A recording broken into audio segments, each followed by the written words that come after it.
morning flight, kiss goodbye, waiting for your bright blue sky. Lonely night with the angels cry. Sa pumili ng relaxation card, ito ang inyong reading. Tingnan natin kung ano ang mission mo sa mundong ito. I feel like nangingibabaw ang katotohanan. I feel like soon you will figure out something.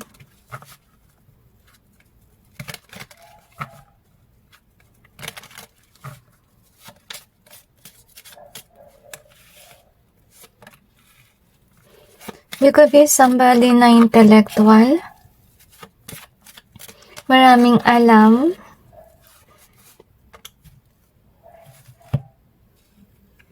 pero nafe-feel ko na mahihain ka. I-clarify natin yung cards to gain more information. Maybe you're somebody na introvert.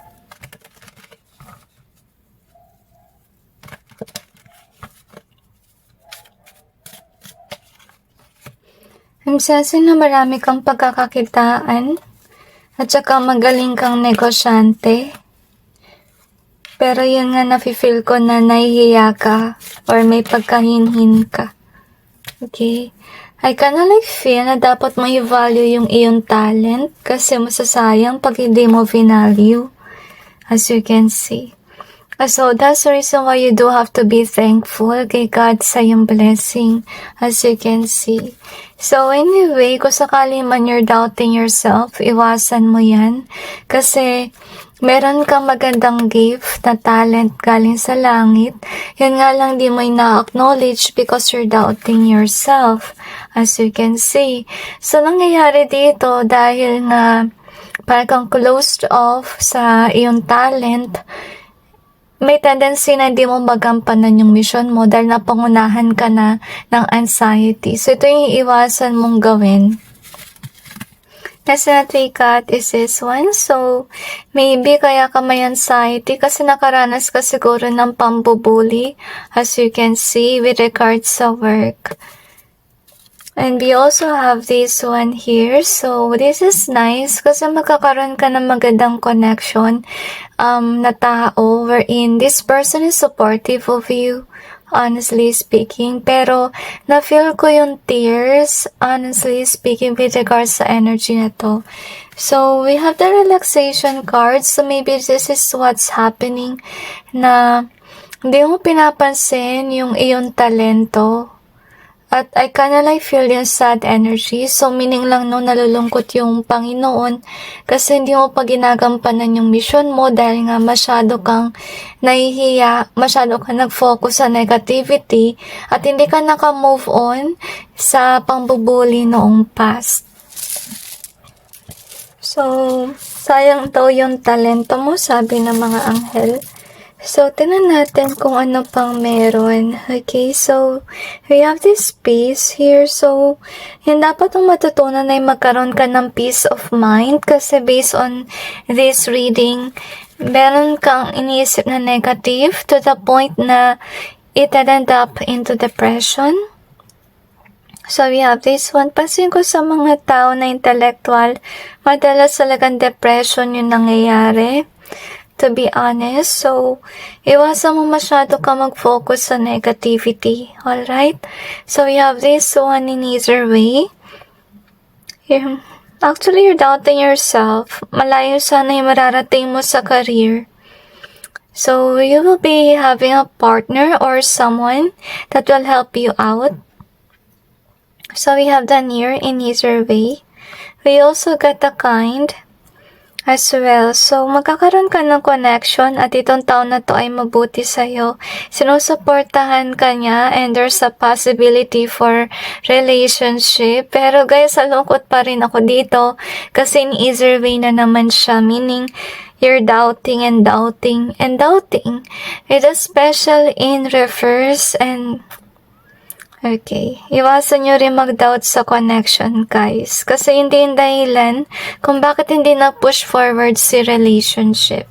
Maybe because you're doubting that kind person na pinadala ng Panginoon para sa'yo. So anyway, let's see what else. So I kinda like feel itong energy or itong reading ninyo, guys. Parang hindi pa sinasagot ko ano yung mission mo. Kasi first of all, hindi ka pa handa. At kailangan mo muna resolbahan yung mind. Sanayin mo na maging kalmado lang, guys. At wag masyadong palaisip. Kasi minsan yan din yung hahadlang sa paggawa ng misyon.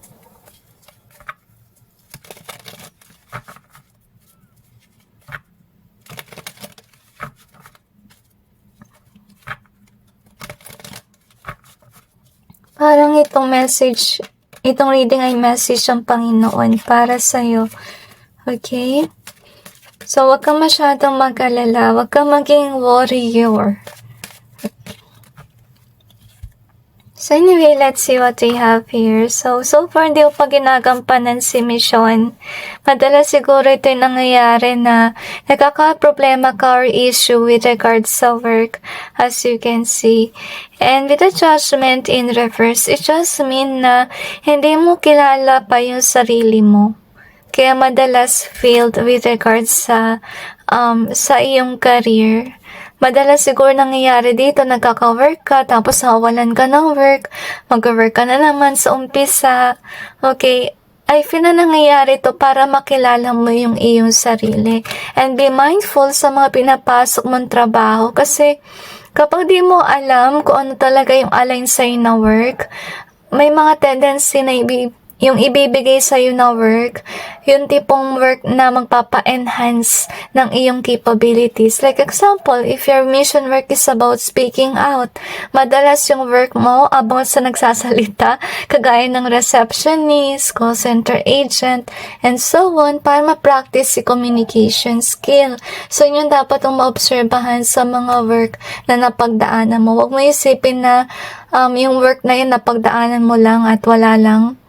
Remember may mga bagay na napagdaanan tayo for a reason, diba? So, you are in this moment of self-discovery pa. Actually, feeling ko wala pa yung mission work mo, hindi pa nila nabanggit, hindi pa nasusulat, guys. Kasi tinitingnan pa lang if you have that potential to go after it. Kasi sa ngayon, you are in this way na stagnant and you're not going after your mission work. Kasi maybe nangyayari dito, hindi mo rin naiisip kung ano yung mission mo sa mundong ito. Which is sad. Okay, huwag mong pagdadahan yung sarili mo. Tsaka, move on ka na sa nangyari noong past wherein nabully ka. So, sana makilala mo pa na yung sarili mo at saka kung di mo talaga alam, yung gawin mo, guys, isama nyo yan sa iyong dasal sa Panginoon na i-wish mo na sana makilala mo yung sarili mo, sana bigyan ka talaga ng work na nag-resonate sa'yo or para ma-enhance pa yung talent mo kasi may potential ka, intellectual ka. Magaling ka mag-isip. You are more on logical thinking kind of thing, okay? So, yung pasukin mo na work talaga, guys, yung swak sa'yo, alright? So, really forgive, hindi binanggit ko ano yung mission mo, but yet sana may mapulot ka na aral dito sa reading. So, anyway, that's it, and God bless all of you.